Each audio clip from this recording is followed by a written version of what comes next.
Primera pregunta sería sobre el papel de los países del Golfo en el nuevo contexto global. Pues yo creo que los países del Golfo son muy relevantes y cada día pues están cobrando más peso. Y eso lo podemos ver, por ejemplo, con dos temas claros, ¿no? O tres ya casi diría yo. Primero, con el rol tan importante que está cobrando Arabia Saudí. Arabia Saudí es peace mediator ahora mismo, ¿no? Está con la mediación con Ucrania, por ejemplo, y Rusia.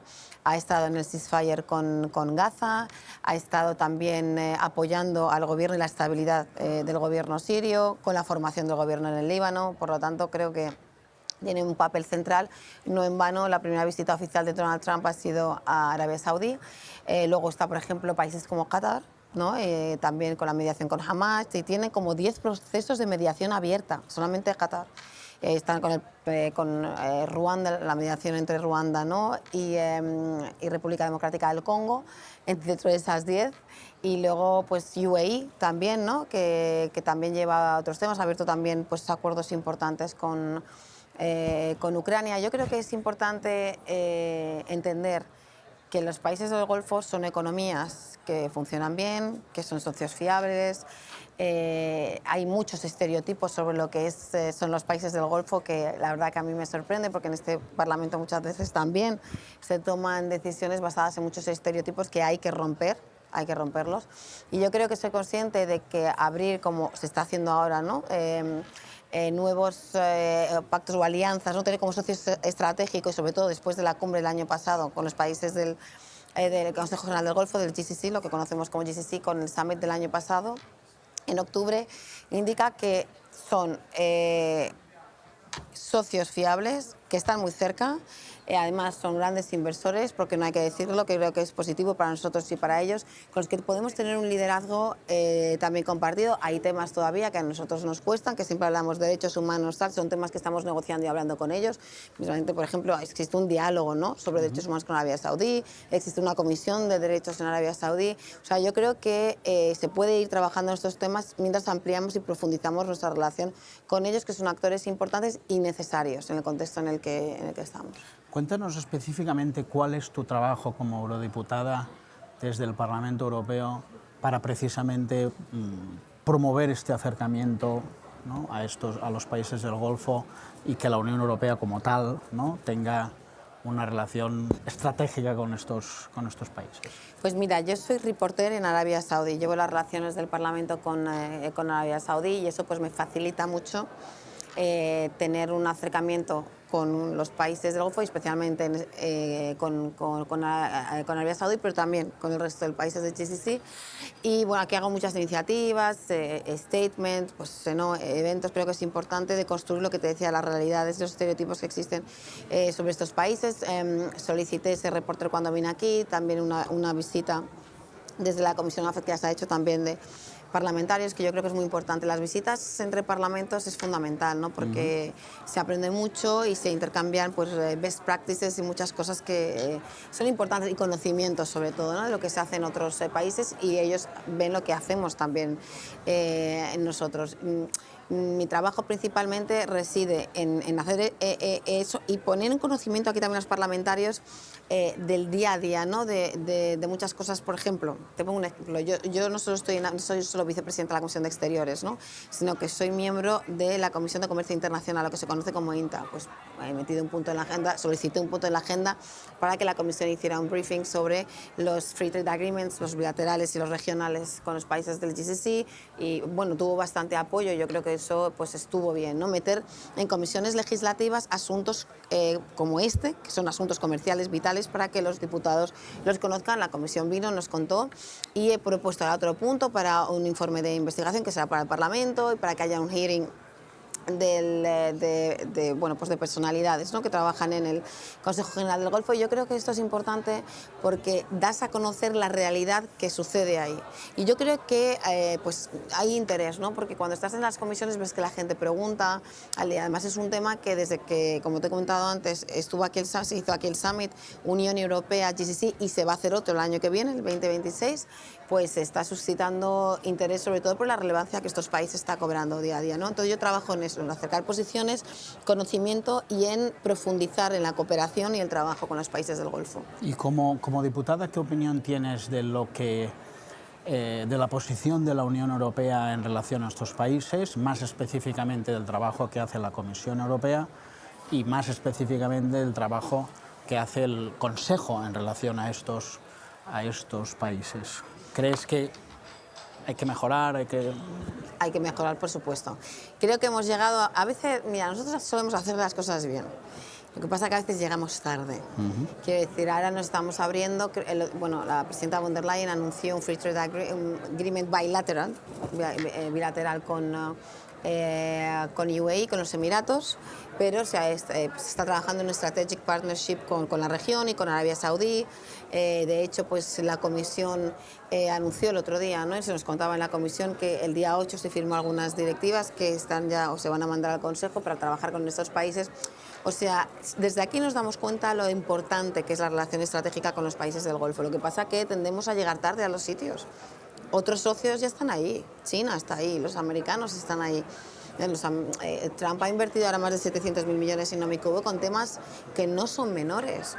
O sea, temas como inteligencia artificial, transición verde, en temas fundamentales que para nosotros lo son también. Entonces, yo me quejo un poco de que a veces llegamos tarde a los sitios. Y liderar es llegar, pero no llegar siempre, por supuesto, pero llegar un poquito antes también. Pero llegar, claro, esto tiene que ver también en cómo funciona, ¿no? En la lentitud, en la toma de decisiones de la propia, ¿no? De la propia Unión Europea.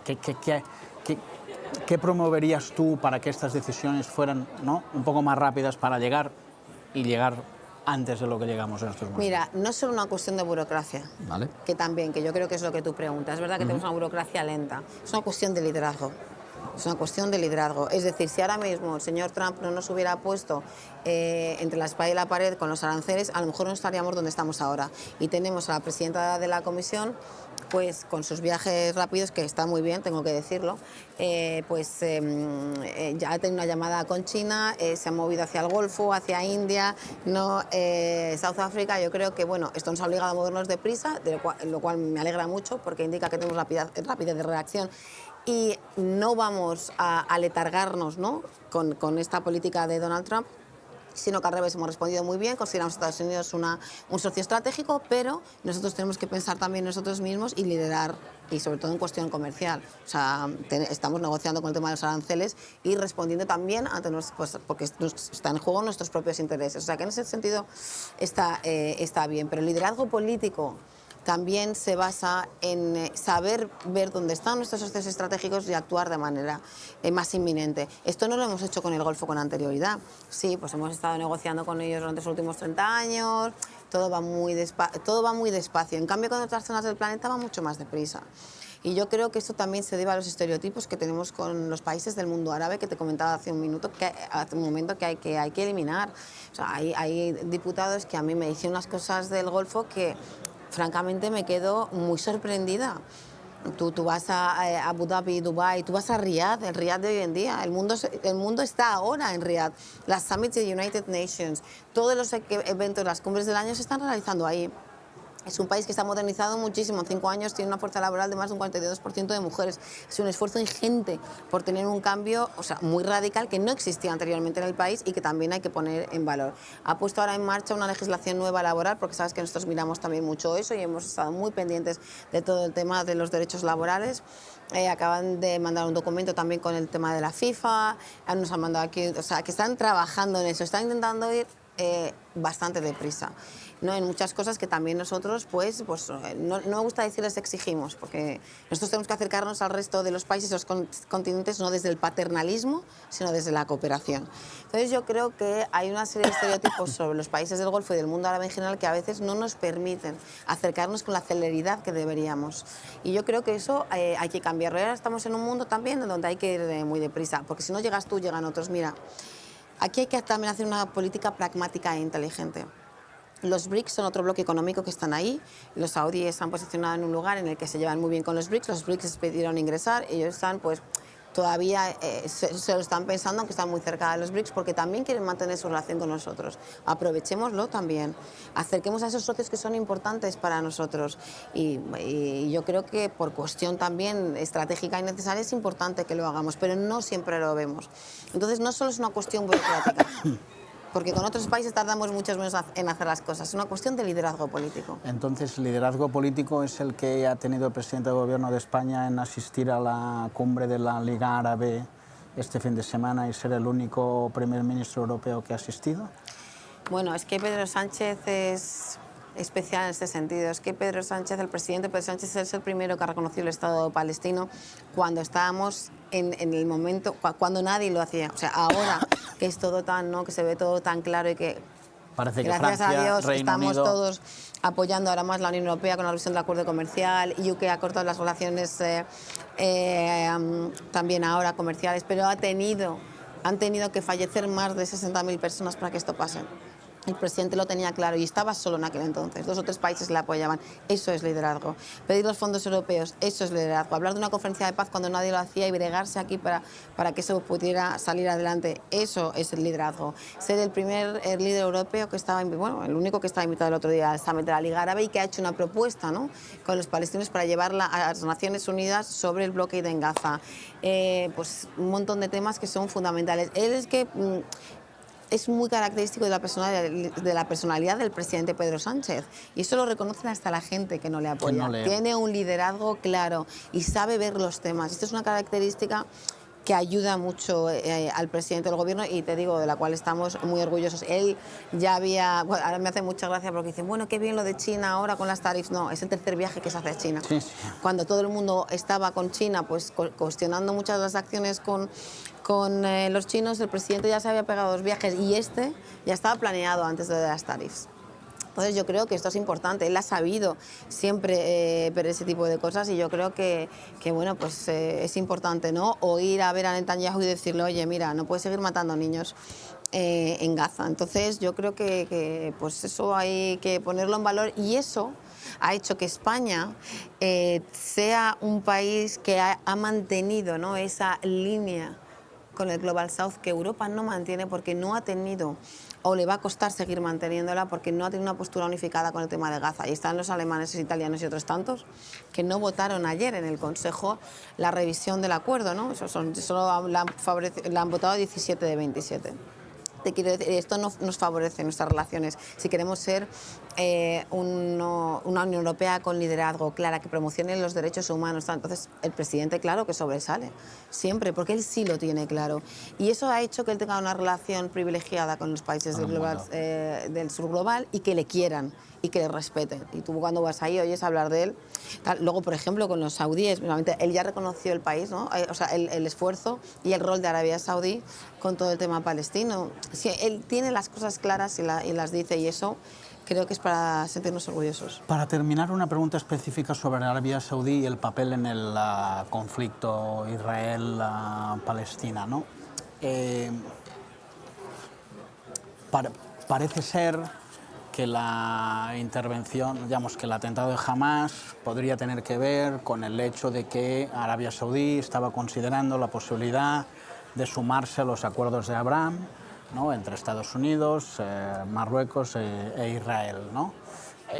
¿Pueden ser ellos los que tengan un papel definitorio en el conflicto, siendo en parte causa, si es que lo podemos llamar causa?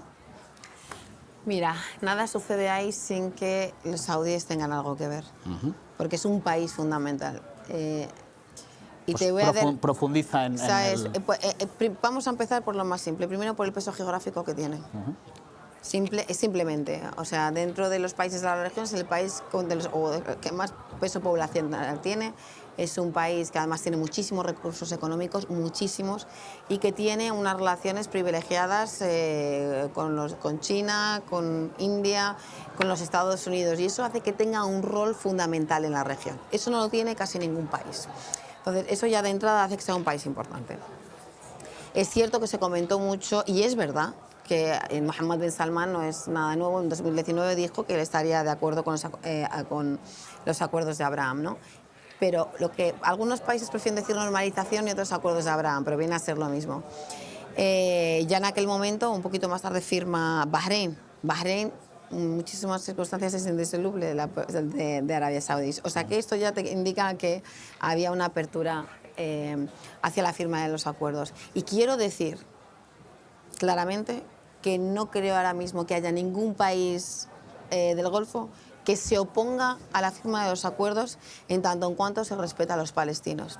Hay un window muy importante que si el gobierno de Israel, aparte, fuera decente y dejara de matar gente, no solo niños en Gaza y familias y personas, sino también a los rehenes que los tienen, que están ahí y no sabemos qué es de sus vidas, y respetar a las familias israelíes que están sufriendo, pues se podría negociar, sentar con él y decir, mira, un Estado para los palestinos, para vivir todos en paz y seguridad, ¿vale? Con unas fronteras delimitadas, por supuesto, nosotros queremos las fronteras del 67 y la firma de los acuerdos. Y eso se podría producir de manera muy fácil.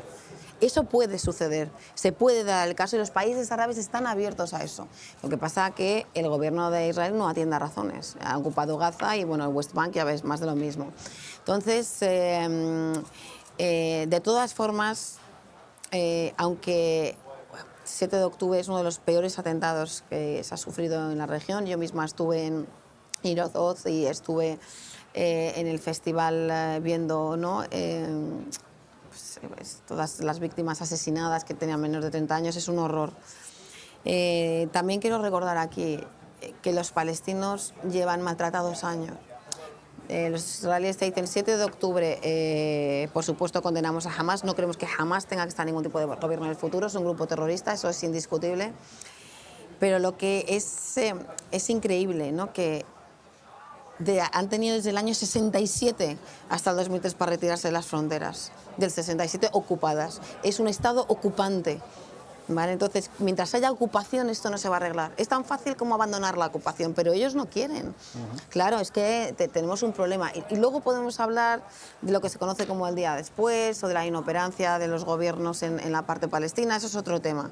Pero que los palestinos sufren acoso y que Gaza, por mucho que digan que nosotros nos fuimos en 2005, no, si tú tienes la posibilidad de cortar el agua y la comida, o de no dejar pasar a la gente, o de hacerles el muro que les estás haciendo, hombre, por mucha libertad no tienen. Hay una campaña de acoso, de maltrato, de apartheid, ¿por qué no? Digámoslo. Entonces, a veces te dicen, no, no hay apartheid, pero vamos a ver, tú vas de Ramallah, te vas a Jerusalén y ves las barreras, los muros, ves los edificios donde no hay tanques negros porque tienen agua 24 horas al día y ves el de los palestinos donde hay tanques negros porque solo tienen agua una vez a la semana. ¿Cómo no va a ser, cómo no va a haber segregation? Claro que lo hay. Entonces, bueno, hay que hablarlo, hay que hablar abiertamente. Yo tengo muchos amigos en Israel a los cuales quiero mucho. Trabajamos con gente como Yair Golan, que ha hecho grandes statements estos días, Coleta Vital, muchos amigos del Peace Camp y otros incluso que soy consciente de que están dentro del gobierno y que están sufriendo porque quieren un cambio y quieren que la guerra acabe. Hemos recibido aquí a las familias de los secuestrados por Hamas aquí en el Parlamento Europeo y en el Parlamento Español. Estamos con ellos, nos sentimos con ellos, porque ¿qué culpa tiene esta pobre gente que está esperando que sus familias vuelvan a casa? Y eso también lo demandamos siempre, ¿no? Llamamos a la liberación, ¿no? de todos los rehenes. Pero lo que está pasando en Gaza no tiene nombre. Miles de muertos, asesinados por hambre. Utilizar el hambre como arma de guerra.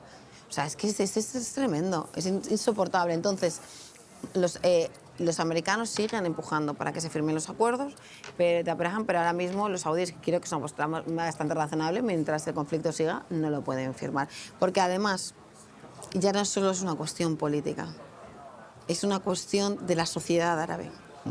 Que esto no lo va a pasar. O sea, hay una ola de indignación tan grande y fíjate que nosotros vemos mucho en Europa todos los días manifestaciones, pero en el mundo árabe también hay una que no siempre se ve, hay una indignación muy grande, ¿sabes? Porque están hartos de esta humillación también y hay que considerarlo. Yo creo que aquí en MBS, como se le conoce a Mohammed bin Salman, al príncipe, yo creo que está siendo bastante razonable en este sentido y creo que lo lógico es esperar, desde luego. Una última pregunta. ¿Es compatible la autonomía estratégica europea con la inversión en sectores estratégicos como las telecomunicaciones, como la energía por parte de los países del Golfo? ¿Cómo explicamos Pues esto? es muy fácil. Bien. Cuanto más inversión, más independiente eres. Bien. Yo creo que eso es fácil. Cuanto más capacidad tienes tú para invertir en un sitio que además tú controlas porque es tu propia inversión, más libertad tienes para tomar decisiones. Yo es que creo que no hay que tener complejos en ese sentido. La gente cree que si inviertes con China, pues te van a implementar. No, perdona. Al revés, tú tienes más capacidad de influencia en el mundo porque eres tú el que inviertes fuera. Por lo tanto, tienes control de lo que está pasando, de tus propias inversiones, tienes capacidad de decisión. Pero y al ¿Sabes? revés, cuando son ellos los que están invirtiendo en sectores estratégicos nuestros, Pero también es algo que tú controlas. O sea, tener gente, nosotros, que tiene capacidad económica para invertir en sectores que nosotros necesitamos que crezca, es fenomenal. Sobre todo si son socios fiables, ¿sabes? Porque tú eliges, es aquí donde sí está el liderazgo. Tú eliges en qué sectores quién quieres y de qué manera quieres que inviertan. Entonces, si en el sector de las telecomunicaciones, oye, pues quiero que esta compañía que es fiable de este país, que sé que tiene capacidad económica, invierta aquí y sé que esto va a ser duradero, que me va a hacer tener un crecimiento tal. O sea, yo creo que eso es importante. Yo no tendría miedo a eso. Yo creo que esas narrativas, que también vienen mucho de la extrema derecha, de la desinformación, tal, hay que superarlas. Hay que ser estratégicamente inteligente. Y esto va con el liderazgo. Tú mandas, pero tú decides. Y yo creo que la Unión Europea tiene que estar en yo elijo, mando y decido. O sea, y cuando hay cosas que no puedo pasar, pues pongo los límites. Pero mientras tanto, yo soy el que digo aquí y aquí. Por eso yo culpo mucho, no me gusta decir esta palabra, pero sí critico el hecho de que la Unión Europea no tenga más liderazgo con los países del mundo árabe. ¿Sabes? Porque, oye, en las cosas que no te gusten, puedas poner límites, las pones, pero decides tener un strategic partnership con socios que son fiables. Aquí les preocupa mucho el tema de la migración. Les preocupa mucho el tema de la migración. Menos mal que nosotros hemos tenido una política migratoria distinta en nuestro país gracias a la visión del presidente Pedro Sánchez, en la que se ha regularizado no solo a migrantes, sino la vida de mucha gente, hablemos así en estos términos, que ha permitido y ha sido parte de ese gran éxito junto con la reforma laboral para el crecimiento de nuestro mercado económico y que ha hecho que, pues bueno, cuando el FMI da menos crecimiento, ¿no?, a otros países, a nosotros nos mantiene en crecimiento. Estamos una de las economías, ¿no?, fastest growing economy in the world. O sea, y eso se lo debemos a las políticas del presidente y van ligadas no solo con la reforma laboral y la de pensiones, sino con la reforma que hicimos de los reglamentos de extranjería. Entonces, bueno, estos países no te traen, no migran aquí. O sea, son países que invierten dinero, vienen de vacaciones, invierten en infraestructura, tal, pero luego se vuelven a sus países. Entonces, bueno, es que esas cosas las tenemos que quitar de la cabeza. A mí me hace mucha gracia, ¿no?, cuando luego son... que cuando también hablas a nivel de gobierno o de cuerpo diplomático, son gente con una cultura muy amplia, han estudiado en las mejores universidades. También tenemos, ¿no?, pues ese estereotipo. La mayor parte del cuerpo diplomático, servicio diplomático saudí, ahora somos casi todas mujeres, jóvenes, Harvard, Oxford educated, ¿sabes? Pero formadas nosotros en los sitios del mundo, entonces, claro, tenemos que cambiar nuestra visión de lo que es el mundo árabe y claramente de lo que es el Golfo. Hay que abrirse y, sobre todo, si somos inteligentes, lideraremos. Muchas gracias. A ti, Marc, cariño.